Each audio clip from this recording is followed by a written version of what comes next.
সকল প্রশংসা গুণগান রব্বুল আলামিন, বিশ্বজগতের প্রতিপালক,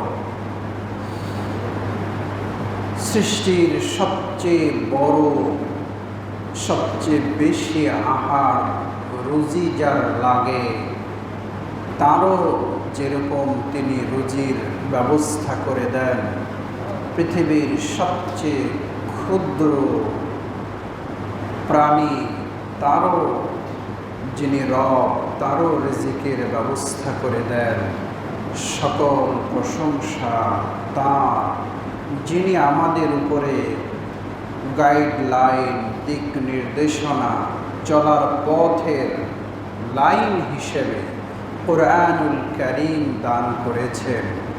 সকল প্রশংসা আমরা কৃতজ্ঞ চিত্তে জানাই তারই, আলহামদুলিল্লাহ।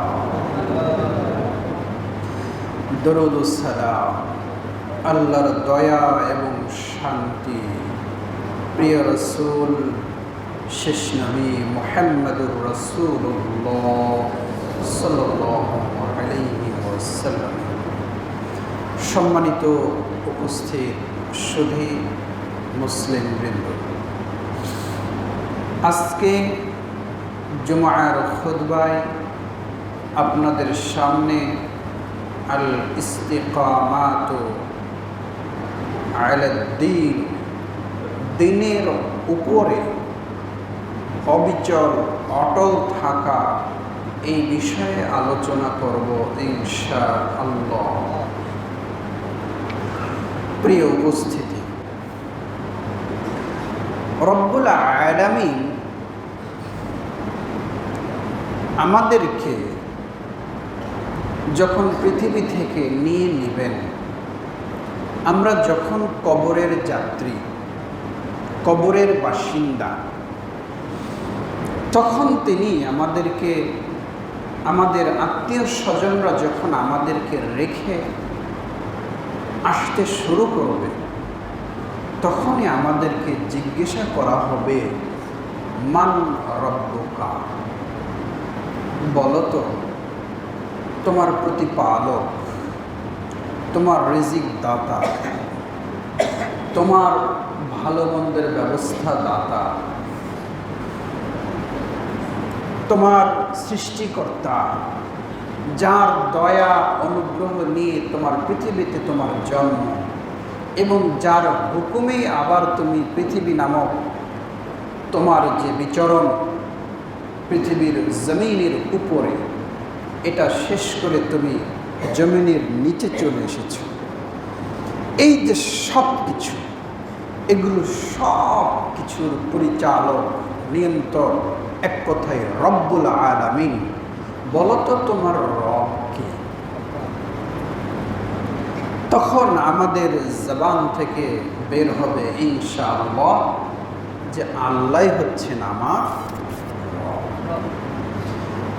তার মানে তার মানে মানুষ এর শেষ যে অবস্থা, সেখানে যে প্রশ্ন, প্রথম প্রশ্নটাই হচ্ছে তোমার রবকে। এই রবকে আপনাকে আমাকে চিনতে হবে, জানতে হবে, এবং এই রব আপনাকে কি দিয়েছে এটা যেরকম উপলব্ধি করতে হবে, এই রবের জন্য আপনার কি করণীয় রয়েছে সেইটাকেও যথাযথভাবে বুঝতে হবে, পালন করতে হবে। নচেৎ কবরের যাত্রী হয়ে এই ছোট একটা প্রশ্নের ছোট একটা উত্তর সবাই জানে, কিন্তু সবার মুখ থেকে কিন্তু বের হবে না। মুখস্থ আছে, এই জামানায় মুখস্থ আছে, জমিনের উপরে মুখস্থ আছে, কিন্তু এই প্রশ্নটা হবে জমিনের নিচে।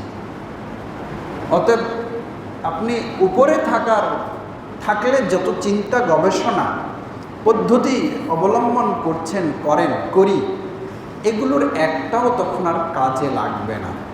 তখন ঠিক মতো উত্তর বের হবে, জানলে ভালো, না জানলে তো হায় হায় আমি তো কিছু জানি না। জানি না মানে কি, দুনিয়াতে জানতো, কিন্তু এখন যে উত্তর দেওয়া লাগবে এই প্রশ্নের উত্তর তার আর আসবে না, তার সেই কাঙ্ক্ষিত যোগ্যতাটা নাই।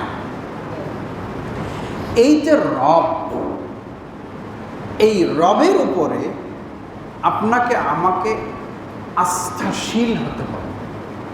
কেমন আস্থাশীল হতে হবে? কখন আস্থাশীল হতে হবে? দিনের উপরে কখন আস্থাশীল হতে হবে? কিভাবে আস্থাশীল হতে হবে? দৃঢ় মজবুত ঈমান নিয়ে আপনাকে আমাকে বসবাস করতে হবে। এটা অর্জন হবে কিভাবে? দেখেন, রাসূলুল্লাহ সাল্লাল্লাহু আলাইহি ওয়াসাল্লাম তার পৃথিবী থেকে চলে যাওয়া অনেক দিন হয়ে গেছে।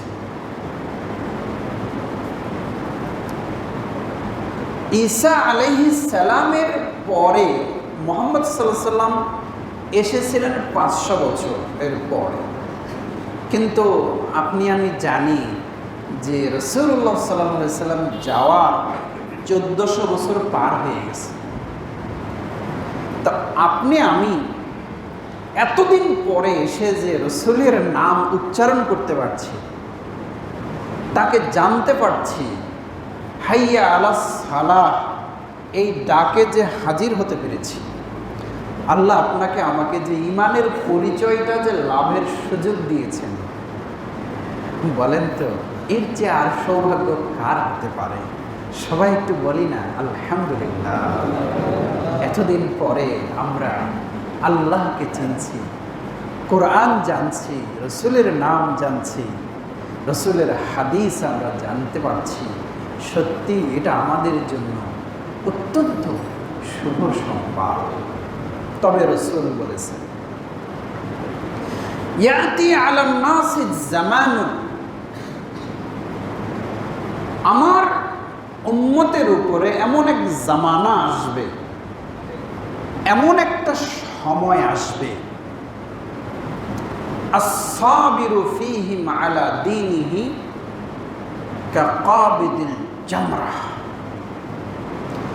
তাদের ভিতরে এমন একটা সময় আসবে, ওই সময় দিনের উপরে আল্লাহকে রব মেনে চলতে, ঈমানের উপরে চলতে, এই চলাটা এমন ধৈর্যের ব্যাপার হয়ে যাবে যেন সে কাকাবিদিল জামরা। জামরা শব্দের অর্থ হচ্ছে যে কাঠ দিয়ে আগুন জ্বালানোর পরে আগুন নিভিয়ে দিলেও গনগন করে ওই অঙ্গার, আমরা কি বলি অঙ্গার, তো এটা কিন্তু জলে উত্তপ্ত হয়ে থাকে, কিন্তু আগুন নেই। রাসূলুল্লাহ সাল্লাল্লাহু আলাইহি সাল্লাম বলেন যে আমার উম্মতের উপরে এমন একটা প্রেক্ষাপট আসবে, সেই প্রেক্ষাপটে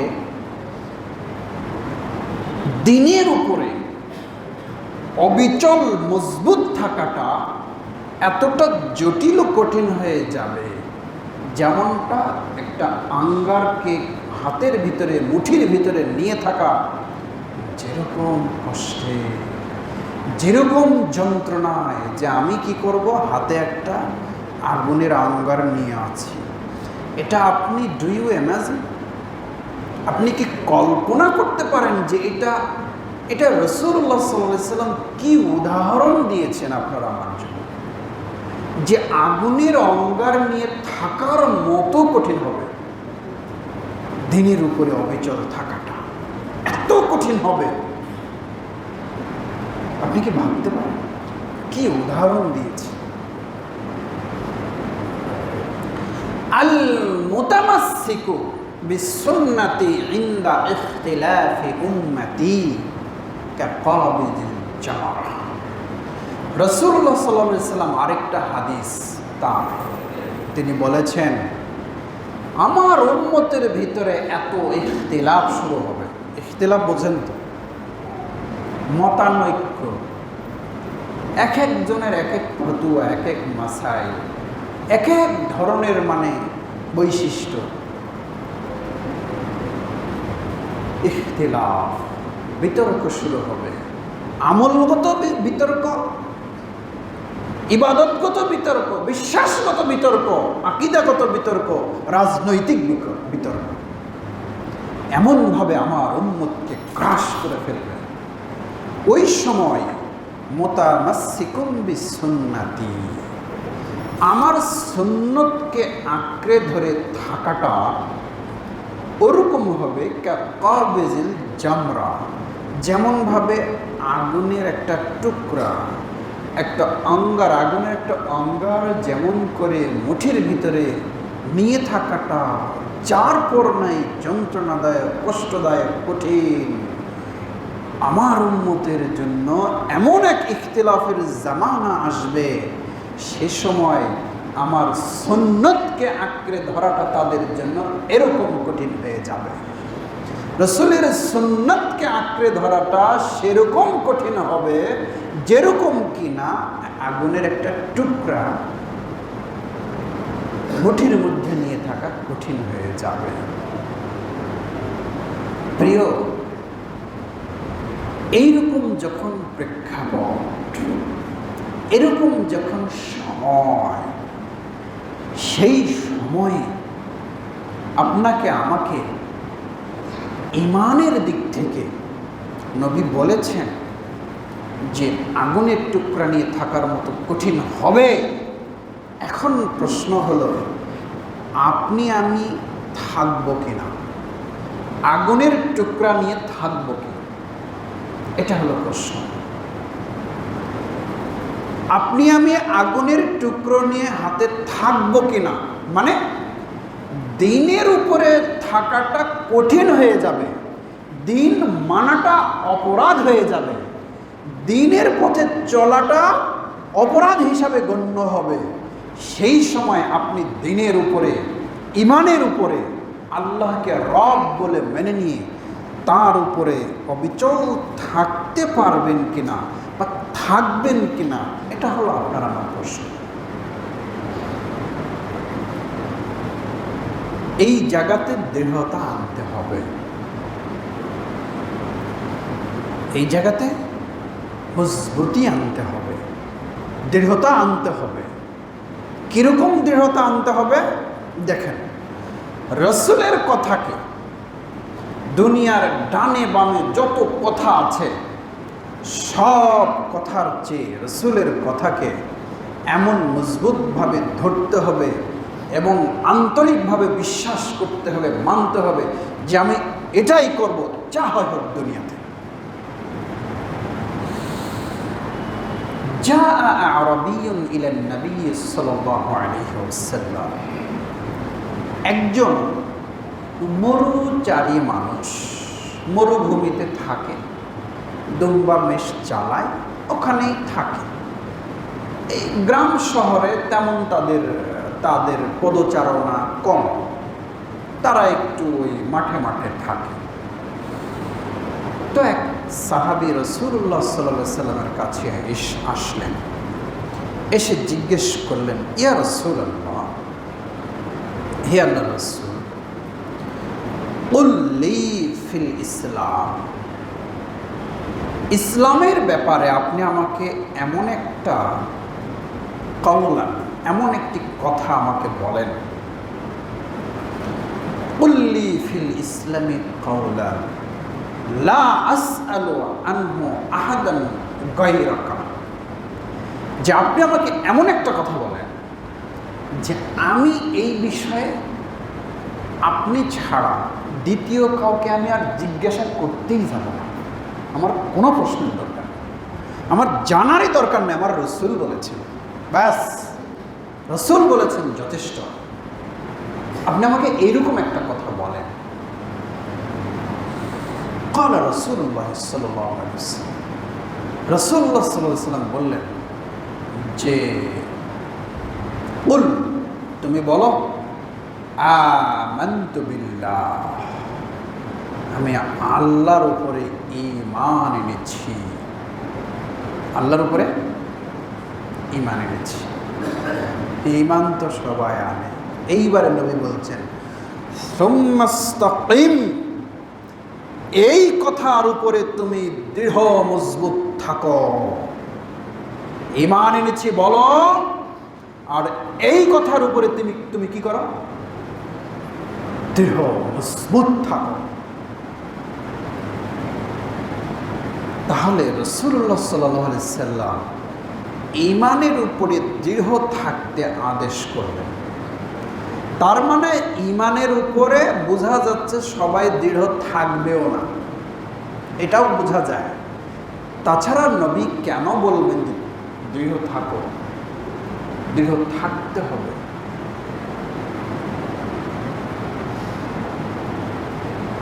এরপরে বললেন, দেখো, লা তুশরিক বিল্লাহি, আল্লাহর সাথে শরীক স্থাপন করিও না। তুকিমাস সালাহ, সালাত আদায় করো। ওয়া তাসুমা রমাদান, রমজান মাসে সিয়াম পালন করো। রসুলের কাছ থেকে কয়েকটা কথা শুনলেন। শুনে এই যে রসুল বলেছেন তুমি দৃঢ় থাকো, তো উনি রসুলকে পাল্টা বলছেন, ওয়াল্লাযী নাফসি বিয়াদি, আমার যে নফস, যেই প্রতিপালকের উপরে ঈমান এনেছি, তার হাতে আমার নফস, আমি তার কসম করে বলছি, লা আযীদু আলা হাযা ওয়ালা আনকুসু। আপনি আমাকে যে কথাটা বললেন এখন, আমি এর কম করব না, আমি এর বেশি করব না। দৃঢ়তা এনে নিলেন। তার দৃঢ়তাকে রাসূল সাল্লাল্লাহু আলাইহি ওয়াসাল্লাম অনুভব করলেন। যে এই লোকটা যে বলল, কিভাবে বলল, দৃঢ়তাকে রাসূলুল্লাহ সাল্লাল্লাহু আলাইহি ওয়াসাল্লাম অনুভব করলেন। আল্লাহ তাকে বুঝিয়ে দিলেন যে তার এই কমিটমেন্টটা, এটা এই লোক দেখানো কোনো কমিটমেন্ট নয়, এটা হচ্ছে ও দৃঢ়তার সহিত বলেছে যে আমি এগুলো করব, আল্লাহর কসম। এই যে দৃঢ় ঈমান, রাসূলুল্লাহ সাল্লাল্লাহু আলাইহি ওয়াসাল্লাম সে যাচ্ছে, সাহাবীগণ উপস্থিত ছিলেন, তাদেরকে বলছেন, তোমরা যদি কোনো জান্নাতি লোককে দেখে যদি খুশি হতে চাও, যে দুনিয়াতে থাকতে জান্নাতি লোক কেমন, এই জান্নাতি লোক তুমি কি দেখতে চাও? দেখে কি খুশি হতে চাও? এটা তো খুশির ব্যাপার। জান্নাতি লোক, আরে হেঁটে যাচ্ছে জান্নাতি লোক, মরেই নেই। ফালিয়ানজুর ইলা হাযা, তাহলে এই যে যাচ্ছে হেঁটে হেঁটে, এই লোকটাকে দেখো, এ হলো একজন জান্নাতি লোক। সুবহানাল্লাহ। এটা হলো দ্বীনের উপরে ইস্তিকামত, অবিচল থাকার কথা। আর ফিতনার জামানায় আপনাকে আমাকে দ্বীনের উপরে অবিচল থাকতে হবে, এর উপরে মজবুত ঈমান রাখতে হবে। সবাই বেনামাজি, আমি একাই নামাজি হব মেসে। আমার অফিসে সবাই 2 নম্বরই করে, ঘুষ খায়, আমি ঘুষ খাব না। সবাই অন্যায় দুর্নীতিতে জড়িত, আমি আল্লাহর হুকুম পালন করছি। সম্পদ হয়েছে আমার ডানে বামে, বহু কোটি কোটি টাকাওয়ালা মানুষেরা যাকাত দিচ্ছে না, আমার উপরে যাকাত কেবলই ফরজ হয়েছে, আমি যাকাত নেব।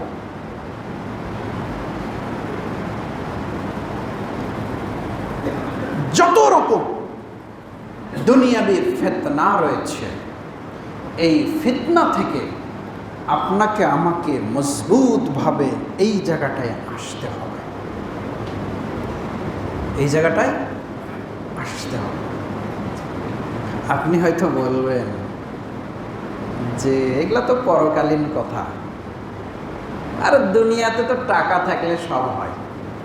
অনেকে বলে না যে হুজুররা যেগুলো বলে এগুলো তো সব খালি আখেরাতের কথা, তো দুনিয়ার তো কিছু লাগবে, তো দুনিয়ায় বাঁচতে হবে না, দুনিয়ায় বাঁচতে হলে টাকা লাগবে হুজুর, টাকা লাগবে। যার টাকা থাকবে তার সব হবে। যার টাকা থাকবে, টাকা হলে দুনিয়াতে হয় না এমন কি আছে? আবার অনেকেই বলে যে টাকা থাকলে বাঘের দুধও মেলে। মানে পাশ্চাত্যের লোকেরা যারা ধর্মকর্ম বোঝে কম, তাদের কাছে money is the second god. মানে তাদের কাছে টাকাটা হলো মানে দ্বিতীয় প্রভু, ঈশ্বর। এইরকম আমাদের ভিতরে এই আকীদা বিশ্বাসটা ঢুকে গেছে যে টাকা হলেই সব হবে। এটা ঢুকে গেছে। সত্যি ঢুকাইছে কে? দুঃখিত,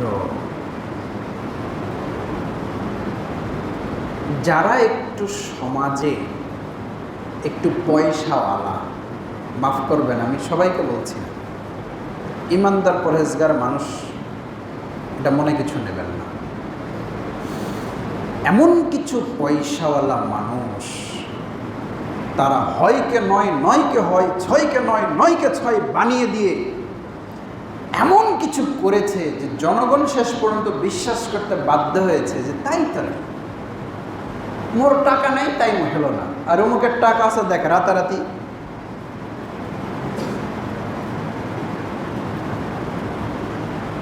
আরে মানুষের হাতে টাকা থাকলে মানুষ খুন করতেও দ্বিধা করে না। এত খুন করলে কি হবে? মানে টাকার গরমটা এমন হয়ে গেছে যে মানুষকে খুন করলে কি হবে, এইরকম কথা অনেক দুর্ভাগা ব্যক্তি বলে থাকে। মানে কি, ও বুঝে গেছে যে প্রশাসনকে টাকা দিলে প্রশাসনের মুখ কি হয়ে যাবে, বন্ধ হয়ে যাবে, আইন আদালতে টাকা মান। তো টাকা যখন কথা বলা শুরু করবে তখন তোর কথার কি দাম? কথা বলবে টাকায়। তো এগুলো হলো প্রেক্ষাপট, এগুলো হলো ফিতনার জামানা। তো এই সময় এই প্রেক্ষাপট যখন তৈরি হয়ে গেল, তখন সবাই আপনি আমি টাকার পিছনে ছুটছি। আরে হালাল হোক আর হারাম হোক, টাকা তো টাকা দরকার। তখন ভুলে গেলাম কিসের আমানত, কিসের পরহেজগারিতা, কিসের মানুষের হক, সব ভুলে গেলাম। কারণ টাকা হলে সব হয়। এ কথাটা কি হিন্দুরা বলে না মুসলমানরা বলে? এটা একটু আপনাদের কাছে জানতে চাচ্ছি। আপনারা বলেন, আমি সেটা বলিনি, তবে এই কথাটা হিন্দুরা বলেন না মুসলমানরা বলেন? বলেন, কথা বলেন। মুসলমানরা। তাহলে টাকাকে মনে করা হলো যে সকল শক্তি কার? টাকা। আল্লাহ বলছেন যে সকল শক্তি ইন্নাল্লাহা আলা কুল্লি শাইইন কাদির, সব কিছুর উপরে শক্তিমানকে। ইনারা বলছেন টাকা হলে সব হয়। তো দেখেন তো আপনি, আল্লাহর ক্ষমতা যখন টাকাকে দেওয়া হলো, তখন এটা এই কথা বলাটা শিরক হয়ে গেছে। এটা কি বোঝা যাচ্ছে না? যাচ্ছে না? হ্যাঁ, এই কথা বলাটা কি শিরক? কারণ এটা তো আল্লাহর ক্ষমতা, আপনি টাকাকে কেন দিলেন? বলছিলাম এই ফিতনার জামানায় টিকে থাকতে হবে। তো আমরা তো শুধু আখেরাতের কথা বলি, একটু দুনিয়াবি কথাও আপনারা শোনেন। কারোর প্রতি আমার কোনো বিদ্বেষ নিয়ে আমি কোনো কথা বলি না, আল্লাহর কসম। ভালোবাসা নিয়ে বোঝার জন্য উদাহরণ হিসাবে বলি। আপনার প্রতি আমার ভালোবাসা রয়েছে, দায়বদ্ধতা রয়েছে, আপনাকে বোঝানো আমার দায়িত্ব। মিষ্টি করে বুঝবেন না, জোরে বলবো, জোরে বলবো না, ধমক দেবো। লাঠি ধরতে পারবো না, এটার আমার আবার ক্ষমতা নেই, ওই পদে আবার আমি নেই। তবে লাঠি ধরার আগ পর্যন্ত বলতে হবে। যখন মানুষ শিরক করতে লাগলো, শিরক বলতে কোনটা আপনি কি বুঝছেন? যে কোনো এনিহাও আমাকে টাকা অর্জন করতে হবে, কারণ টাকা হলে সব হয়। যখন জনগণ এটা শিরক শুরু করলো, আমাদের ওয়াজে আর কাজ হয় না, হুজুরদের ওয়াজে আর কাজ হয় না। কিন্তু জ্ঞানীদের জন্য আমি একটু বলি, হাতে গোনা কিছু মানুষ বাংলাদেশে, শতকরা নয়, এটা হাজারে কত পার্সেন্ট হবে এইভাবে হিসাব করতে হবে, 100-তে না। 17 বছর আগেকার কাহিনী বলছি, 17 বছর আগেকার কাহিনী। কিছু লোক এমনভাবে টাকা পয়সা ন্যায় অন্যায় করে জমিয়েছিল, এমন একটা প্রেক্ষাপট ঘটে গেল, যারা বলতো টাকা হলেই সব কিছু, বিগত 15 থেকে 17 বছর এমন দৌড়ানি, টাকা দিয়ে তাদের দৌড়ানি কিন্তু আর থামে না। এটা আপনার প্রতি আমার ভালোবাসা থেকে আমি কথাটা বলছি, আমি ব্যক্তিগতভাবে কাউকে বলিনি, আমি বোঝার জন্য বলছি। টাকা কোনো কাজে লাগে না। আর ওই জনগণরাই কি বলতো, টাকা হলে সব হয়। এইবারে আসেন, 15 বছরে কত টাকা যে লুটপাট হয়েছে, পেপার পত্রিকা খুললে খালি টাকা আর টাকা, বস্তা বস্তা টাকা, সিন্ধুক ভর্তি টাকা,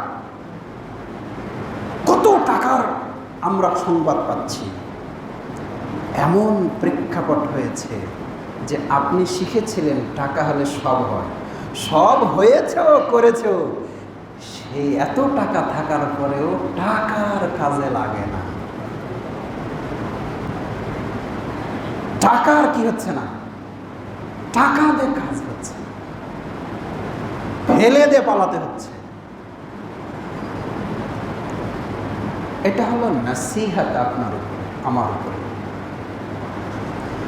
যেদিন থেকে আমি শিরক শুরু করেছি, সেদিন থেকে আল্লাহর বিধান যে সত্য, আল্লাহ যে সত্য, তিনি যে রব, কোরআনুল কারীম যে সত্য, এখান থেকে যখন আমরা ডাইভার্ট হয়ে অন্যদিকে চলে গেলাম, তখন মাঝে মধ্যে এগুলো না ঘটাইলে তো জনগণকে তো বোঝানো যাবে না, ইমানের পথে তো আনা যাবে না রে ভাই। দেখেন, টাকা দে বলে সব হয়তো এখন হচ্ছে, কই আপনার ক্ষমতা, কই আপনার টাকা? আমি আগে পিছে সবার কথা বলছি, যারা এই দুর্নীতির সঙ্গে জড়িত। আমি ব্যক্তিগতভাবে কাউকে বলছি না, আমি দুর্নীতির বিরুদ্ধে কথা বলছি। ভুলাবে না। তাহলে এখন বলেন, যখন সব কঠিন অবস্থা সৃষ্টি হয়ে গেল, সেই সময় আপনারা যারা হালাল রুজি অর্জন করেছেন, মানুষের অন্যায় করেননি, দুর্নীতি করেননি, সেই লোকগুলো আফসোস করে যারা বলেছিলেন যে টাকা হলে তো সবই হয় কিন্তু মোট টাকা নেই, সেই লোকগুলোই আপনারা ভালো আছেন। বলেন আলহামদুলিল্লাহ। এটা আপনাকে আমি বোঝার জন্য বলছি যে পৃথিবীতে আপনাকে ন্যায়ের উপরে থাকতে হবে, ইনশাআল্লাহ আল্লাহ আপনার হেফাজতকারী। টাকা আপনাকে হেফাজত করবে না, আপনাকে বুঝতে হবে টাকা হেফাজতকারী নয়। আপনি মুশরিক, আপনি শিরক করেছেন, টাকা হলে সব হয় এই কথা বলে যারা শিখিয়েছে, যারা বলেছে, এরা মুশরিক, শিরক করেছে। এখান থেকে তওবা করতে হবে।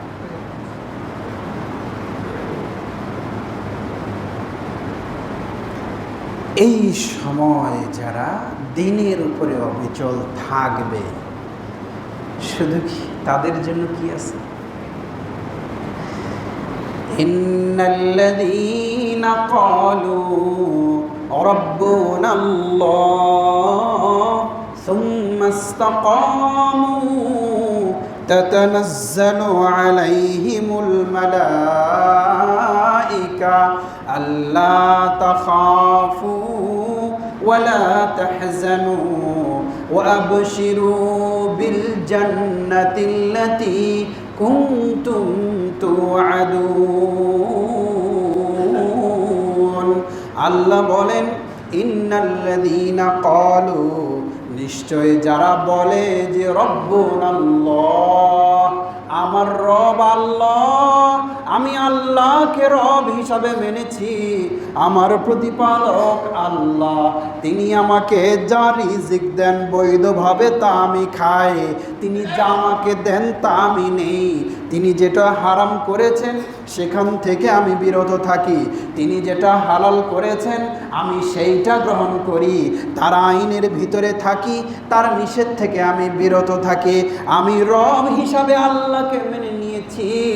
যারা একথা বলে দ্বীনের উপরে, ইসলামের উপরে, ঈমানের উপরে, ন্যায়ের উপরে যারা অবিচল থাকে, ইন্নাল্লাযীনা ক্বালু রাব্বুনাল্লাহ সুম্মা ইসতাকামু, এরপরে তারা যারা অবিচল থেকেছে, অটল থেকেছে, দুনিয়ার ফিতনায় পা দেয়নি, দুনিয়ার টাকার ফিতনায় পা দেয়নি, ক্ষমতার ফিতনায় পা দেয়নি, নারীর ফিতনায় পা দেয়নি, যাবতীয় জাগতিক যত হারাম অন্যায় দিয়ে দুনিয়া ভরপুর, সেখান থেকে সে বেছে বেছে বেছে বেছে মাছ খাওয়ার মতো করে চলেছে। মাছ যেরকম কাঁটা বেছে বেছে মানুষ খায়, ওরকমভাবে যারা দুনিয়াতে কাঁটা বেছে খাওয়ার মতো করে, মাছ খাওয়ার মতো করে যারা দিন কাটিয়েছে, যারা কাঁটাকে আলাদা মনে করেছে, যারা হারামকে কাঁটা তুল্য মনে করে আলাদা করে বেছে বেছে ব্যবসা করেছে, বাণিজ্য করেছে, চাকরি করেছে, লেনদেন করেছে, মানুষের সঙ্গে চলাফেরা করেছে, এই লোকগুলো যারা ঈমানের উপরে আল্লাহকে রব বলে মেনে নিয়েছে, আল্লাহ বলেন তোমরা তো জানো যে রসুলের কাছে ফেরেশতা জিবরাইল আসে, এইবারে আপনি জেনে নেন আপনার উপরে, আপনার কাছেও প্রতিদিন ফেরেশতা আসে। তাতানাজ্জালু আলাইহিমুল মালাইকা, এই গুণ সম্পন্ন ব্যক্তিদের উপরে আল্লাহর ফেরেশতা নাজিল হয়। এই ঝঞ্ঝা বিক্ষুব্ধ সময়ে যারা দ্বীনের উপরে অবিচল আছে তাদের উপরে কে নাজিল হয়? ফেরেশতা। এখনো আরে কিয়ামত পর্যন্ত হবে। আপনি আমি হয়তো বুঝছি না।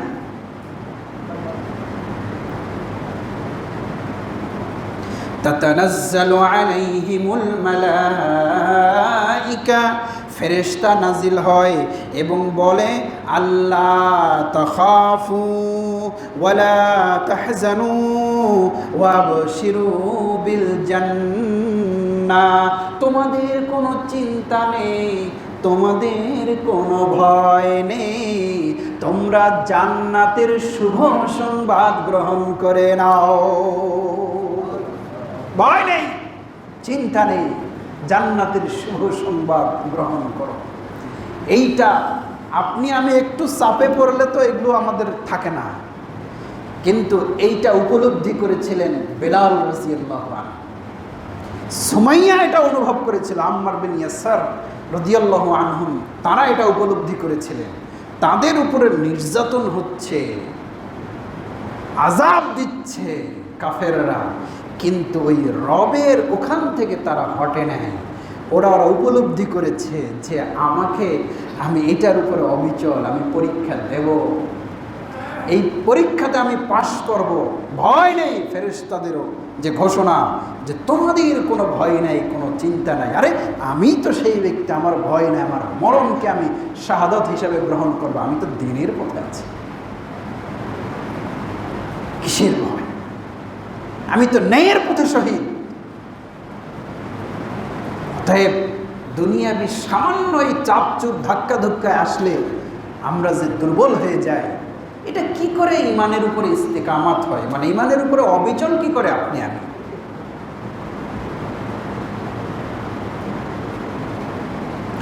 নাহনু আউলিয়াউকুম ফিল হায়াতিদ দুনিয়া ওয়া ফিল আখিরাহ ওয়া লাকুম মা ফি তাশতাহি আনফুসুকুম ওয়া লাকুম ফীহি মা তাদউন নুজুলাম মিন গফুরির রহিম। যারা আল্লাহকে রব হিসাবে মেনে নিয়ে দুনিয়াবি এই পরীক্ষাগুলোতে, হালাল হারামের এই ফিতনাতে যারা অবিচল থেকেছে, যারা মজবুত থেকেছে, ফেরেশতারা তাদেরকে ডেকে ডেকে বলে যেহেতু ফেরেশতাদের কথা আমরা শুনতে পাই না, যেহেতু ফেরেশতাদেরকে আমরা দেখতে পাই না, তাই আল্লাহ কোরআনে এই কথা বলে দিয়েছে। কিন্তু দুর্ভাগ্য, মুসলমান এই কোরআনটাও দেখতে পায় না। ফেরেশতাকে না হয় দেখতে পাবে না, ফেরেশতা যে কথা বলছে ফেরেশতার কথা না হয় শুনতে পাবে না, কিন্তু দুর্ভাগা মুসলমান কোরআনও দেখতে পায় না, অথচ প্রত্যেকের বাড়িতে কোরআন আছে। বলেন, আজকে কোরআন পড়েছেন? সপ্তাহে কোরআন পড়েন? মাসে কোরআন পড়েন?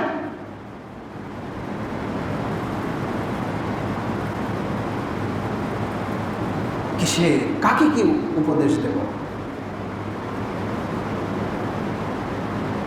ফেরেশতারা বলে, দেখো, নাহনু আউলিয়াউকুম ফিল হায়াতিদ দুনিয়া ফিল আখিরাহ। এই ঈমানদার লোকেরা, যারা ঈমানের উপরে মজবুত আছো, আমরা ফেরেশতারা তোমাদের বন্ধু। কে আপনার বন্ধু? কে? ফেরেশতারা। কে বলেন এই কথা? আল্লাহ বলেন যে ফেরেশতারা ঘোষণা দেয় যে আমরা তোমাদের ইহকালেও বন্ধু, পরকালেও আমরা তোমাদের বন্ধু। সুবহানাল্লাহ। ফেরেশতা আপনার বন্ধু? আপনারা তো কেউ জানেন না যে ফেরেশতা মানুষের বন্ধু হয়, কিন্তু এখন দেখেন ফেরেশতারা আপনাকে ভালোবাসার অফার করতেছে যে আমরা আপনার বন্ধু। সুবহানাল্লাহ। এ কালেও ও কালে জান্নাতে তোমরা তাই পাবে, যা চাও, যা চাও তাই পাবে, চাও খালি পেয়ে যাও। তোমাদের জন্য সব প্রস্তুত রয়েছে। নুজুলাম মিন গফুরির রহিম। আল্লাহ রাব্বুল আলামিনের পক্ষ থেকে এটা তোমাদের উপরে মেহমানদারি। আল্লাহ তোমাদেরকে আপ্যায়ন করবে। কি নেবে? কারণ তোমরা যে রব বলে কাকে মেনেছ? আল্লাহকে। দুনিয়াতে পরীক্ষা দিয়েছে, এখন সব আল্লাহ দেবে জান্নাতুল ফিরদাউস। প্রিয় উপস্থিতি, আসুন, পরীক্ষা হলেই, ঝড় উঠলেই বোঝা যাবে যে কোন গাছটা কতখানি শক্ত। বাতাস দিয়েই আমাদের মা বোনেরা ওই ধান চাউল ঝাড়ে, পাতা নড়ে যায়। তা আপনাকে আমাকে ইমানের জায়গায় সেই মজবুত ইমানদার হতে হবে, দিনের উপরে অবিচল থাকতে হবে। আল্লাহকে যদি রব হিসাবে মেনে থাকেন, তাহলে এইটার আপনাকে মজবুতভাবে ইমানের পরীক্ষায় দৃঢ় থাকতে হবে। আল্লাহ আপনাকে আমাকে এরকম ইমানদার হওয়া, আল্লাহর উপরে ইমান এনে, কুল আমানতু বিল্লাহি সুম্মা ইসতাকিম, নবী যে বললেন, তুমি বলো যে আমি আল্লাহর উপরে ইমান আনলাম এবং এইটার উপরে তুমি মজবুত থাকো। আল্লাহ, আমরা তোমার উপরে ইমান এনেছি, যেন তোমার দিনের উপরে মজবুত থাকতে পারি, তুমি আমাদেরকে কবুল মঞ্জুর করে নাও। আল্লাহ।